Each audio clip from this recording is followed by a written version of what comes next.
dedans, tu sais. Et après, les gens se sont retournés. Ah, c'est quoi ce truc-là? C'est quoi ce truc-là? Donc ça, Et ça a ouvert l'Empire. c'est vrai que ça te permet de faire travailler ton argent Ouais. autrement que par la musique, quoi. Exactement. Et puis ça m'a donné une expérience, et etc. Mais c'est un autre délire aussi, ça. C'est un autre délire. Ça m'a permis de voir que ça, si tu fais un commerce, il faut être derrière, etc. C'est un autre délire, tu vois. T'as des employés, tu vois. Donc les mecs sont en CDI. Tu tiens des vies aussi entre les mains. C'est encore une autre responsabilité, tu vois. Et à quel niveau tu interviens, toi? Est-ce que tu réfléchis sur la stratégie à adopter sur le long terme? Ben ouais, avec les autres, mais c'est pas mon rôle principal. Moi, je suis plus un actionnaire dans ces magasins-là. Mais c'est vrai qu'à chaque réunion, on est là et on donne nos avis, tu vois. Mais maintenant que j'ai repris le son et tout, c'est vrai que c'est une activité que je fais moins. Je m'occupe un peu moins de ça parce que la ZICMU, ça te prend tout ton cerveau, tu vois. Bien sûr, clairement, hein. D'accord. Et je crois savoir aussi que tu t'es investi Mm. dans une association au Sénégal. Ouais. Il me semble bien. Est-ce que tu peux C'est nous pas en une, parler? c'est pas une association au Sénégal. Elle est ici, l'association. Mais c'est pour les enfants du Sénégal.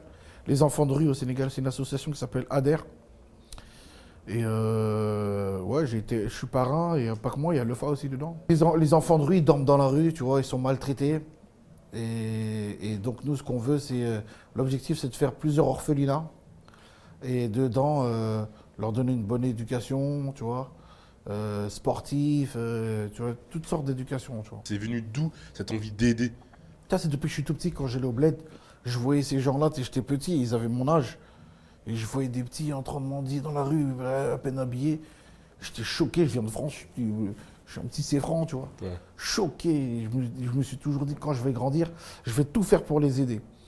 Bon, maintenant qu'on est grand, si on peut faire quelque chose, on va le faire, tu vois. D'accord. Et un morceau qui s'appelle Vite, on en parlait tout à l'heure, Ouais. avec JR, Lefa et H Magnum. Ouais. Dedans, tu dis message à BFM TV, nos sœurs sont heureuses, vous mentez. Ouais. Et tu prends plusieurs fois position pour défendre la femme musulmane Ouais. dans cette mixtape. Est-ce que tu appréhendes un peu son avenir à cette femme musulmane dans la société française actuelle? Bah oui. C'est clair, c'est chaud, hein. La société française, elle devient de plus en plus islamophobe.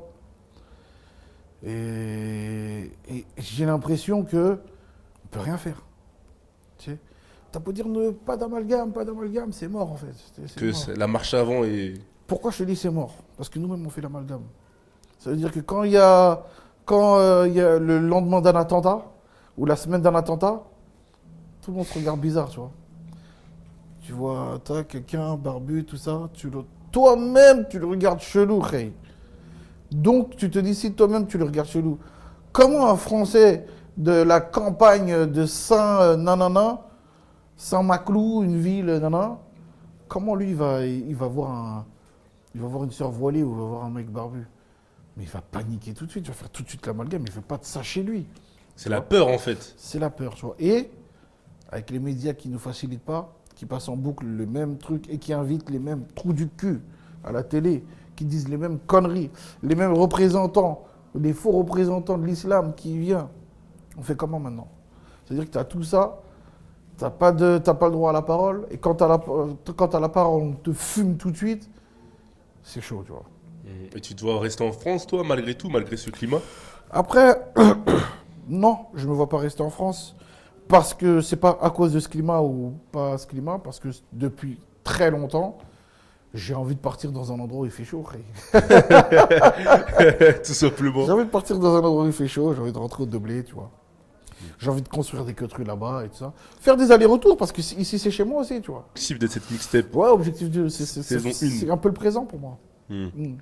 Tu les vois comment, toi, les objectifs? Parce que tu as dit que tu calculais pas les chiffres, mais c'est Ouais. quand même important, les chiffres. Si tu veux pouvoir Non. envoyer deux saisons derrière de Non, mixtape. c'est pas important. C'est pas important. Ce qui est important dans les mixtapes, chaque chose a un objectif. L'objectif d'une mixtape pour moi, hein, je parle que pour moi. L'objectif d'une mixtape, c'est que ça tourne. C'est que ça fasse une rumeur. C'est qu'il y ait une rumeur. Hé, t'as entendu ça? Non, j'ai pas entendu. Franchement, écoute, gros, c'est pas mauvais. T'as entendu ça? Oh, non, j'ai pas entendu. Écoute, écoute, écoute. C'est ça l'objectif de la saison 1. Chaque mixtape aura un objectif. L'objectif de la saison 1, c'est la rumeur. Il faut que la rumeur Barack Adama, le nom Barack Adama, il y ait quelque chose avec, On puisse l'identifier musicalement. musicalement. Et surtout, bien l'identifier. Qu'on dise non, c'est lourd. Et la saison 2, c'est quoi l'objectif? bah, c'est de monter en échelon. Une fois qu'il y a ça, bah, je monte en échelon, tu vois. Que ça ne devient plus une rumeur, mais que ça devient un paysage, que je rentre dans le paysage réellement, tu vois. Et que, voilà, une fois qu'il y a la rumeur, il y a un public maintenant. C'est ça l'objectif de ces mixtapes. Mais quand on t'écoute, t'as le raisonnement un peu d'un indépendant. Ouais. Mais entre guillemets, Exactement. et j'ai envie de te dire malheureusement ou heureusement pour toi, Ouais. t'es dans une grosse structure, Ouais. tu sors d'un groupe qui a eu un gros succès. Ouais. Donc est-ce que tu penses que les gens vont l'interpréter comme ça? Je m'en fous de ce que les gens attendent de moi, frérot. Je fais ça, c'est tout. Je vous Parce que l'impose. si tu te poses trop de questions, Tu fais rien. tu vas rien faire, gros. Ouais, mais peut-être qu'ils attendent pour ça, tu vas te mettre des pressions et tout. Tu vas... Eh, gros, c'est de la musique. Oh, tiens, réveille-toi, gros. Même si certains gens attendent des choses de moi, gros, il y a des petits qui ont 15 ans aujourd'hui, qui ont 14 ans, ils ne me connaissent pas, gros. Ils ne me connaissent Tu pas. dois bosser, tu dois envoyer. Hey, je sais ce qui s'est passé il y a 5 ans et je sais ce qui se passe aujourd'hui. Il y a 5 ans, je ne pouvais pas acheter du pain. Je ne pouvais pas acheter du pain, sinon c'était émeute. Je marchais dans la rue, émeute. Je marche tranquille dans la rue aujourd'hui.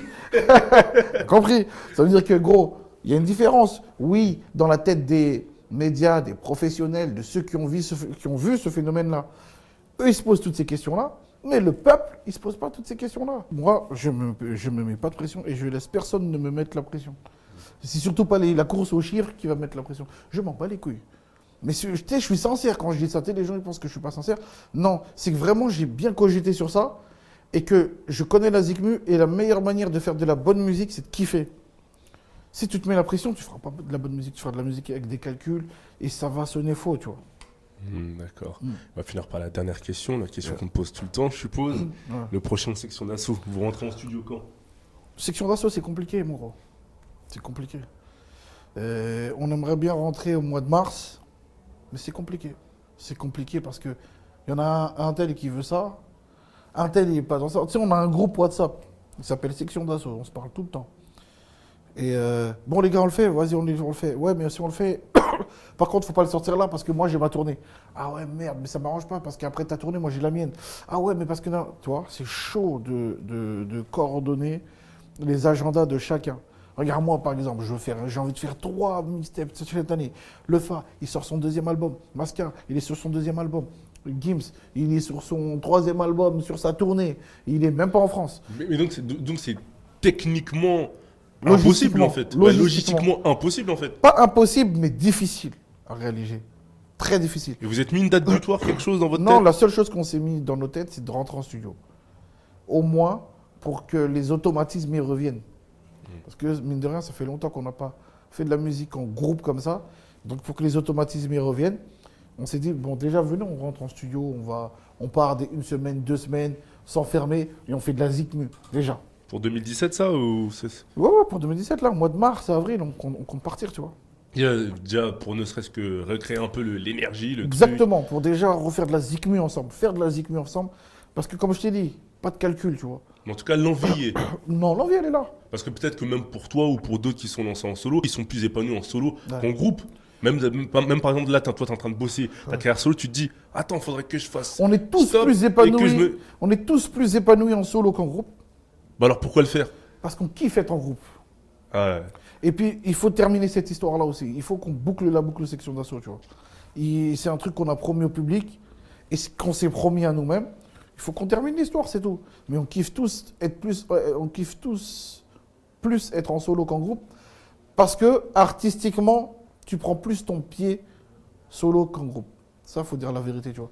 Parce qu'en groupe, on t'impose un monde. Quelqu'un va dire bon, c'est ça. La majorité va dire ça, mais il y en aura toujours 2-3 qui vont dire ah, moi je kiffe pas ce son-là. Tu vois, donc il va pas le faire. Tu sais, c'est pas. Tu vois. Ah, c'est plus restrictif en groupe. Exactement. T'as tout dit, c'est plus restrictif en groupe. D'accord. Tout simplement. T'as un dernier mot à ajouter, Barak? Bah écoute, la mixtape dans les bacs, saison 1, suivez la trilogie. Et je suis sûr que vous ne serez pas déçus. Aïe, aïe, aïe. Je passe ma vie à zoner et à me demander si je n'ai pas de chance. La rue c'est ma